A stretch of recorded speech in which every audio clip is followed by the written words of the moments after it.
nuestro enfoque durante la apertura te contamos cómo el presidente Javier Milei en estos momentos está atravesando por un periodo en el cual señaló que se terminó la recesión económica en la Argentina, hay negociaciones con los gobernadores, se conversa sobre el destino del presupuesto, el tema de los decretos de necesidad de urgencia es un tema sensible, hay buenos indicadores sobre todo en el área de finanzas, trabaja por tener una mejor gobernabilidad. Y llegó un dato desde el exterior que es importante y es el triunfo de Donald Trump. Y nos preguntábamos si tal vez a casi un año de la llegada al poder, el gobierno y Javier Milei entran en lo que podríamos decir una nueva etapa, un nuevo ciclo. Bueno, para hablar de este tema conversamos e invitamos a Carlos De Angelis, que es sociólogo, es analista político, para poder hacer planteos alrededor de esta idea. Hola, ¿cómo estás, Carlos? Buenas noches. Hola, buenas noches, ¿cómo están? Un placer estar con Bueno, ustedes charlando. igualmente, ¿estás viendo, coincidís con esta mirada sobre el escenario como un posible despegue de una etapa nueva para el gobierno y para el presidente además? Bueno, por ahora son interrogantes, porque si uno sigue, lo que seguimos la campaña de Donald Trump, eh, eh, vamos a ver un presidente muy ilacionista, ¿no? Un presidente que propone crear un muro, pero ya no un muro que separe a Estados Unidos con México, sino que lo separe prácticamente del mundo, ¿no? Del Asia. Y esto no va a ser una buena noticia para Argentina, Ujú. porque Argentina, a ver, el gobierno de Milei se propone como globalista, integrarse al mercado mundial. Sí.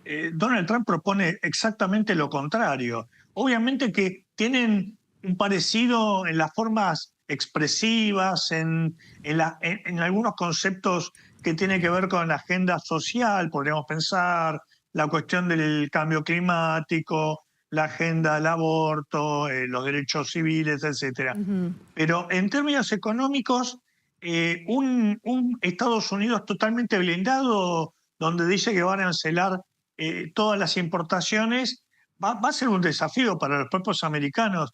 Eh, la propuesta de reindustrializar Estados Sí. Unidos está a años luz de lo que en la Argentina se está proponiendo. Entonces, Ajá. me parece que obviamente, si logra repetir esos abrazos que vemos en pantalla, Ujú. va a tener un triunfo estético Javier Milei, eh, y con una esperanza de convertirse en un aliado. Él dice que, bueno, obviamente los principales aliados de Sí. Argentina para su administración es Estados Unidos e Israel. Ajá. La pregunta es si Argentina se puede convertir en un aliado estratégico para Estados Unidos. Bueno, lo Eso veremos. implicaría ¿Viste, Carlos, apoyo que económico, ¿no? Carlos, viste que la semana próxima, hasta aquí, está previsto que Javier Milei viaje a los Estados Unidos, que participe de esta cumbre conservadora, política internacional, y la intención incluso es que el presidente argentino pueda acercarse hasta la residencia de Donald Trump y mostrar un encuentro, un saludo, ser algo así como el primer presidente que le da un apretón de manos, bueno, justamente cara a cara. ¿Cambiará en algo esto o no? Yo creo que eso es probable que lo logre, ¿no? Porque también él ya estuvo en una de las conferencias del CEPAC, dando el discurso, hablando, también estuvieron los españoles de Vox. Hay una trastienda de la derecha radical mundial que integran Milei, Bolsonaro, Orbán en Hungría. Es decir, hay una lógica. Ahora, ¿qué beneficios va a tener la Argentina? Bueno, no tenemos mucha expectativa, por lo menos que Estados Unidos apoye, que el Fondo Monetario refinancie las deudas. El 2025 es muy complicado para la Argentina. Obviamente es una deuda que Milei no tomó, que viene Sí. justamente de Macri y del famoso acuerdo con Estados Unidos, con el Fondo Monetario, ese apoyo tan importante que tuvo Argentina en aquellos años y que necesita disipar, porque obviamente Sí. Argentina no tiene los dólares para pagar todos los son más de 15.000 millones de dólares y va a necesitar pedalear esa deuda, ¿no? Claro. Si Trump hace ese llamado, o su gente, por supuesto, quien sea departamento de secretario de Estado, hace ese llamado, probablemente Argentina puede refinanciar esa deuda y va a ser importante para ver si el gobierno empieza a tener alguna herramienta para evitar la recesión, porque más allá de los números optimistas que se dan desde el gobierno, en la calle se siente, ¿no? Se siente el miedo al desempleo, el miedo a que no se han recuperado los ingresos asalariados. En ese sentido, y una lenta diciembre va a ser un mes clave, crecimiento ¿no? de la... Porque tenemos por un Bueno, lado... viene siendo tenso, ¿no? Claro, en Los líneas diciembres en generales... Argentina vienen siendo tensos. Claro, pero tenemos, por ejemplo, empresarios que respaldan, vos viste lo que fue la reunión de anoche de la Cámara Argentina de Comercio, y por el otro lado la preocupación de los sectores del trabajo por ver qué es lo que va a ocurrir con el nivel de empleo, el poder adquisitivo de los salarios. Hay allí un panorama para no perder de vista. Ahora, además 2025 es un año electoral y el presidente se lo ve en estos momentos tratando de construir algún tipo de gobernabilidad, ¿no? Hubo una tregua con los aeronáuticos, veremos cuánto dura.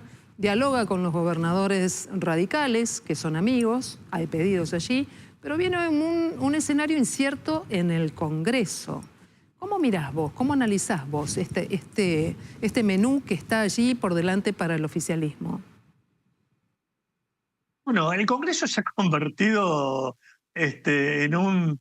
Nunca estuvimos tan atentos a ver quiénes están en las comisiones. Es decir, la Argentina, que ha sido un país tan presidencialista, frente a un gobierno que es un partido nuevo, ¿no? La Libertad Avanza se fundó en 2021 y funcionaba en la ciudad de Buenos Aires nada más. Obviamente que el Congreso se transformó en una instancia de mucha intensidad.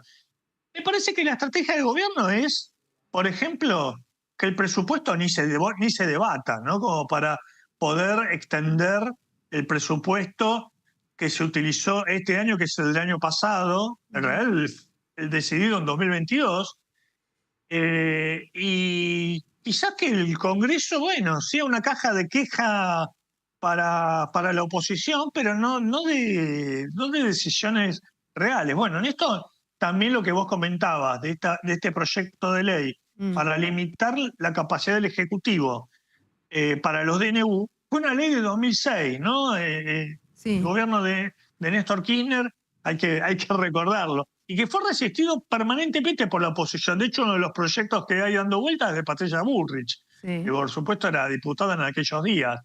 Me parece que sería sano para la democracia solucionar esa cuestión, ¿no? Porque la Constitución es ambigua, es decir, están prohibidos que el Ejecutivo legisle, excepto en alguna situación, y esto todos los gobiernos se han tomado de ahí para legislar y mucho, y Milei está legislando mucho por decreto. Carlos, en este sentido, esta noche salió en un momento atípico, un viernes a la noche, desde la Cámara de Diputados, el llamado a sesión especial para el próximo día 12. ¿Hubo algún intento, alguna conversación política para tratar de bajar esa sesión? Sin embargo, finalmente tuvo que ser convocada y allí, por un lado, está el grupo de legisladores que lidera Miguel Ángel Pichetto en la Cámara Baja. Por otro, José Mayans, un senador de Unión por la Patria en el Senado, trabajando para ver qué es lo que ocurre con esta cuestión. Veremos qué es lo que hace el presidente después, ¿no? Sí, si uno mira los números y hace el poroteo, habría número para sancionar esa ley limitando los DNU. Ahora, Milei ya dice, lo voy a vetar. Es decir, vamos a volver a ver la película con la movilidad jubilatoria, con el financiamiento educativo, vamos a ver una tercera. Y también se había dicho en algún momento, si sale la ley de presupuesto con cambios, porque vos fijate que ahí la relación con los gobernadores también es ambigua, ¿no? Los gobernadores se juntan o tratan de juntarse con Milei, acordar, etcétera, pero después las demandas también las canalizan por el Congreso, sobre todo en el Senado. Entonces, ahí dice, también voy a vetar el presupuesto. Es decir, vamos a ver un 2025 muy tenso en este sentido, ¿no?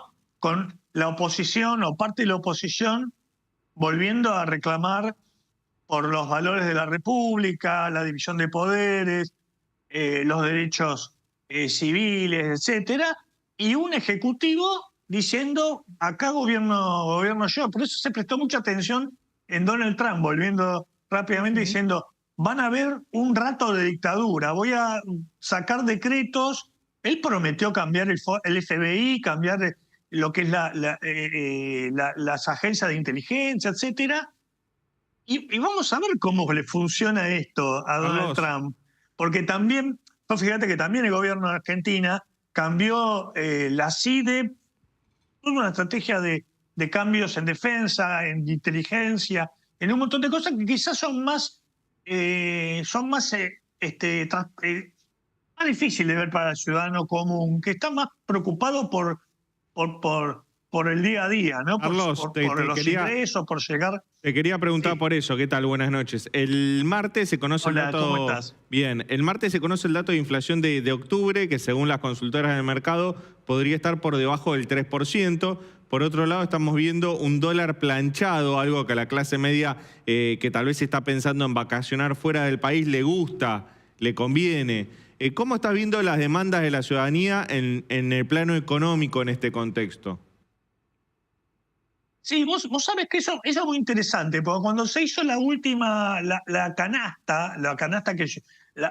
encuesta nacional de gasto de hogares, en el 2018, las tarifas de luz y gas solamente es el 1,5 de incidencia en esa canasta. Entonces uno ve la contradicción, que ha aumentado las tarifas enormemente, pero que no impactan en el índice de inflación. Entonces, mucha gente te dice, está bien, hay un 3%, pero no es mi inflación, ¿no? Mi inflación es más alta. Entonces aparece esta cuestión confusa, digamos, y la preocupación de sobre todo clases medias bajas y clases medias, muchos, por ejemplo, estatales, docentes universitarios, donde me inscribo en ese sector, donde uno ve que ha perdido mucho capacidad de compra ese salario. También el gobierno va a tener que hacer, aunque odien este término, ese plan platita, porque ahí también se va a jugar mucho la elección, ¿no? Vos no podés ir a una elección donde los jubilados te voten masivamente en contra. Eso le pasó a Cristina, le pasó al kirchnerismo. Hay que recordar que Cristina vetó la ley del 82% móvil y eso tuvo un costo enorme. Entonces, año electoral, no es posible ganar una elección con alta recesión. Entonces me parece que el gobierno es una apuesta interesante la de que Donald Trump no habilite dinero, pero por lo menos haga aflojar estas tensiones de la deuda. Vos viste esto de enviar el dinero para poder pagar lo que se debe de enero. Estamos a 2 meses de enero, ¿no? Nos falta mucho para terminar el año. Pero el gobierno para pelear la elección y por lo menos ir a un empate en la provincia de Buenos Aires, que es el objetivo central del gobierno, ¿no? Sobre todo si va Cristina de candidata, va a necesitar relajar un poco y que haya un poco de plata en la calle.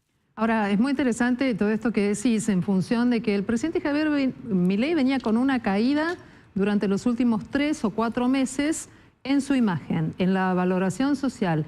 Pero durante estos días esa tendencia empezó a revertirse.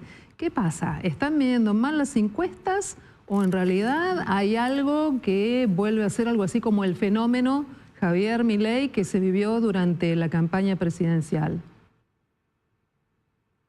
A ver, la baja de la inflación es central, ¿no? La Argentina tuvo un año pasado muy difícil, mucha inflación y es como fiebre, ¿no? Uno se siente mal y generó muchas dificultades. La baja de la inflación auspiciosa tuvo un costo alto, ¿no? En términos de recesión.